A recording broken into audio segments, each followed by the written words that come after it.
Praise the lord. యేసుక్రీస్తు దివ్యనామంలో ఉదయకాల సమయంలో కార్యక్రమం వీక్షించుచున్న మీ అందరికీ నా హృదయపూర్వక వందనాలు తెలియజేస్తున్నాను.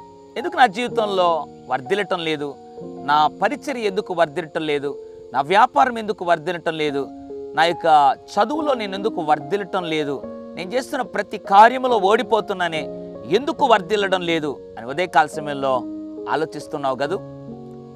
ఎవరు వర్ధిల్లుతారో దేవుడు ఒక వాగ్దానాన్ని జ్ఞాపకం చేయాలని ఆశపడుతున్నాడు. సామెతల గ్రంథం 2వ అధ్యాయం 7వ వచనం, ఆయన యథార్థవంతులను వర్ధిల్లజేయును.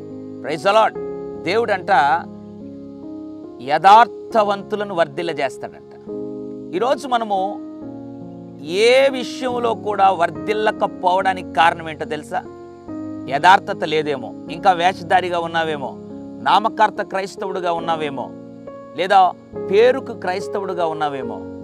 ఆ లక్షణం విడిచిపెట్టి యథార్థవంతుడుగా జీవించడం నేర్చుకోగలిగితే, దేవుని సన్నిధిలో యథార్థంగా జీవించాలని ఒక తీర్మానం తీసుకోగలిగితే తప్పకుండా ఆయన నిన్ను వర్ధిల్ల చేస్తాడు. వాక్యం సత్యం.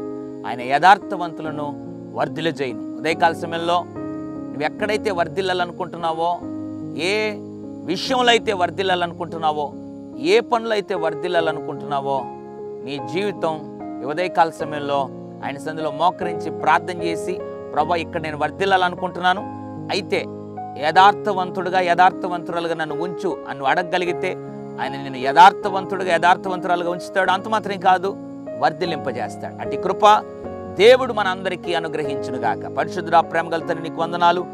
నీవు యథార్థవంతులను వర్ధిల్ల చేసే దేవుడు అని మాట్లాడావు. ఎంతమంది అయితే ప్రభా యథార్థత లేకుండా ఉన్నారో వారిని దయతో క్షమించండి, యథార్థవంతులుగా నిలపండి, వర్ధిల్లింపజేయమని యేసు నామములో ప్రార్థిస్తున్నాను తండ్రి. ఆమేన్. God bless you.